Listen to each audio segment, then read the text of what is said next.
Hey boys and girls! So today we're working on equivalent fractions. So remember, an equivalent fraction is a fraction, two fractions that are equal to each other, because equivalent means the same or equal. So we're actually going to work in our books together. So I need you guys all on page 308 with me. If you're not there, pause the video and turn to that page, and we're going to get started there. So the first question, it says, how do these fraction bars show equivalent fractions for 1/3? Well, I'm looking at these fraction bars. I have 1/3 here. They all go to the same point, which means they are all equal to each other. So they are showing equivalent fractions because they are filling in the same amounts, but they're just split differently. You look at 1/6, it's 1/3 split twice. If you look at 1/9, it's 1/3 split 1, 2, 3 times. The 12th is 1/3 split 4 times. The 15th is 1/3 split 5 times. The 16th is the 18th is 1/3 split 6 times. So these show equivalent fractions because you can see that they're filling it in the same amount of space, but they're split into different pieces, but they're still taking up the same amount of space. So right here we could write taking up the same amount of space, or filling in the same amount on the fraction bars, something like that. Okay, down here it says you can show how to find fractions equivalent to 1/3 numerically. Fill in the blanks and finish the equations, then explain how these fraction equations show equivalent fractions. Well, I'm looking at this first one. It's completely filled out. It says 2 equal parts, so that means I'm timesing 1/3 by 2. Well, if you look, and I'm looking just solely at the 6th, I can see that this third is split into 2 pieces right here to get me those 2/6. So if I'm looking down here, I'm doing the same thing by multiplying by 2. Splitting it into 2 is the same as multiplying the 1/3 by 2 because I've just split it into 2 pieces now. So 1 times 2 would be 2. 3 times 2 would be 6. So I get my equivalent fraction of 2/6. So for thirds, I'm multiplying it by 3. If you look up here, I split it into 3 pieces. So I'm going to write 3 and 3 because I'm multiplying the top and the bottom by 3. And then I multiply across. The bottom, or the new denominator, is already found for me. 3 times 3 gave me 9. 1 times 3 gives me 3. So my answer would be 3/9. For this one, if I have 4 equal parts, if I want to split 1/3 into 4 equal parts, I'd multiply it by 4. So I times the top and the bottom, or the numerator and the denominator, by 4. 1 times 4 would give me 4. 3 times 4 is already done, and I have 12. So now I want you to look. We've done this one, this one, this one. We're on to the 15th. Well, let's count. We have 1, 2, 3, 4, 5. So I know I'm breaking it into 5 equal pieces. So I'm going to multiply the top and the bottom by 5. 1 times 5 would give me 5, so I'd have 5/15. For the last one, for 18ths, I have 1, 2, 3, 4, 5, 6 18ths, so I'm breaking it into 6 equal pieces. Times by 6. And then I times the numerator and the denominator by the same number, which would give me 6/18. Now I want you to look at this bottom with me for a second.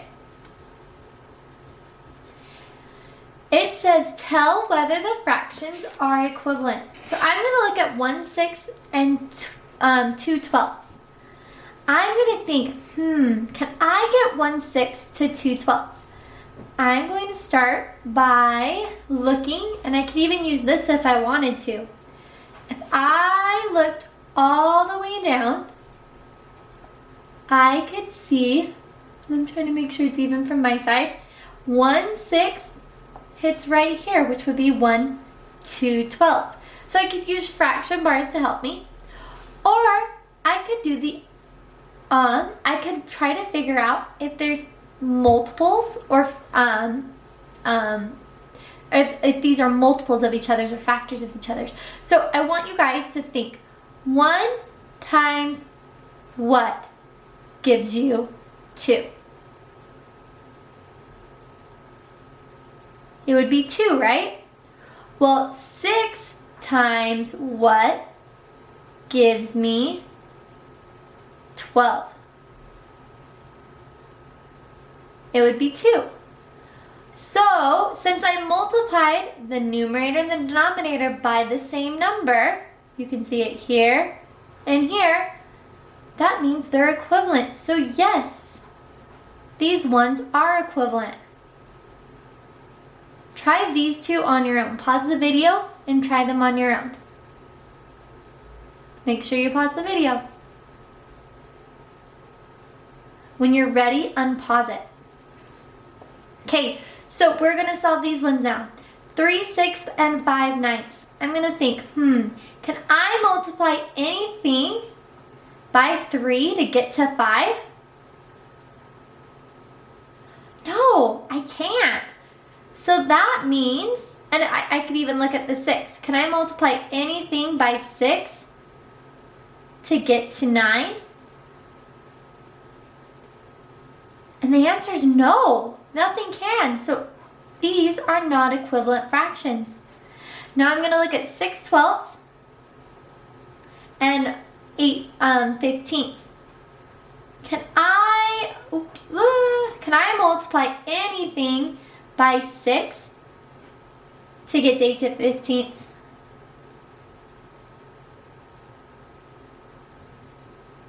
Or to get to 8?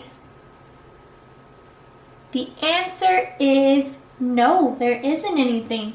So because of that, automatically it means no. Real fast, I also want to show you how you can use a multiplication table. And I'm just going to make sure that it's still in the frame.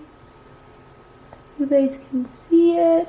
Okay, so a multiplication table can help you too, because finding equivalent fractions is just simply multiplying the top and the bottom by the same. So it says the table on the right shows part of a multiplication table at the left. So this is the table at the left, this is the table at the right.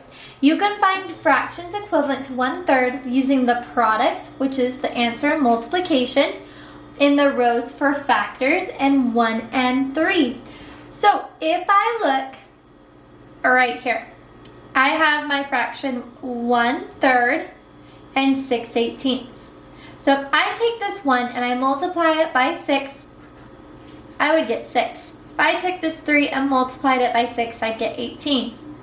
Now if I wanted to work backwards, I could use division and work my way back to figure out if the smaller number is the same as the larger number. I would divide it by 6 to get 1, divide it by 6 to get to 3. So I want you to look at this. I'm going to shade in 2 of these thirds. I want you guys at home to figure out how many 18ths 2/3 is equal to. Ready, set, go. You can pause your video too. When you're ready, unpause it. So if you took the time to solve it, you would find 1, 2, 3, 4, 5, 6, 7, 8, 9, 10, 11, 12. So in the end, 12/3 or 12/18 is the same as 2/3. I want to look at these problems down here. It says complete each fraction equation. Look in the top row at the table above to find the multiplier. So I'm going to try to use both. I'm going to see if I can see both in the frame. Yeah, I can. Okay, so I need to complete each fraction equation. Look at the top row of the table above to find the multiplier. So I have 1/3. I can see 1/3 right here. And 4/12. 4/12. The multiplier would be the number up above the second one. So in the end, I'm multiplying 1 by 4 to get to 4. I'm multiplying 3 by 4 to get to 12.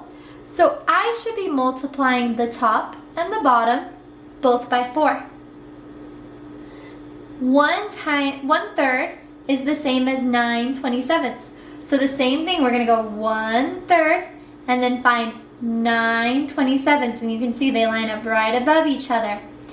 So if I look, the multiplier above it was 9. So I would multiply the top and the bottom by 9 to get 9/27. Last one for this 1/3. I have 1/3 and 2/6.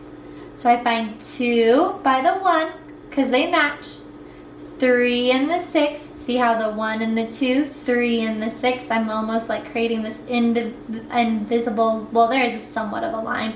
But this line right here, you keep the numerator and the denominator together. So numerator, denominator, numerator, denominator. And I can find my multiplier is 2.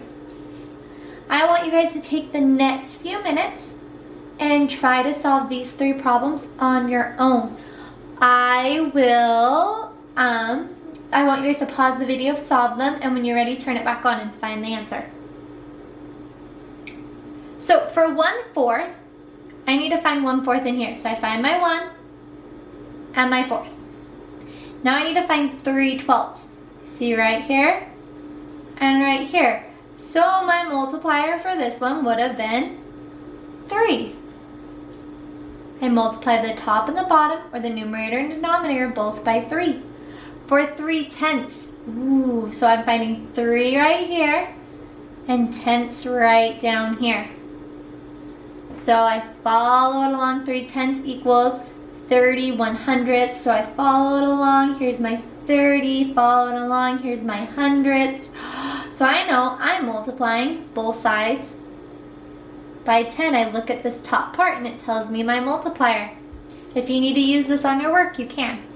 But you won't have it for the test, so try to start not relying on it, okay? The last one, 5 times 8.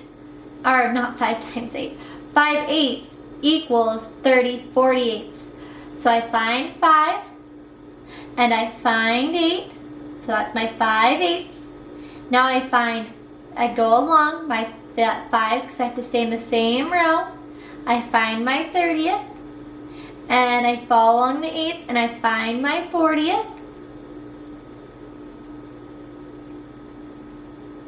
Oh, sorry, my 48th, sorry. I got confused, I was confusing myself for a second. They're both in the same row. If it would have ended up here, would they have been the same? No, they wouldn't have. Good thing it ended up here though. I was just looking at the wrong number. So I have my 30ths, my 30/48ths, and I look up, they're both above 6. So that means my multiplier is 6 for each of these. There's going to be another short video kind of going over this again where I'm just working on some problems. Please make sure to watch it and then you can practice on your own. Thanks guys. Bye.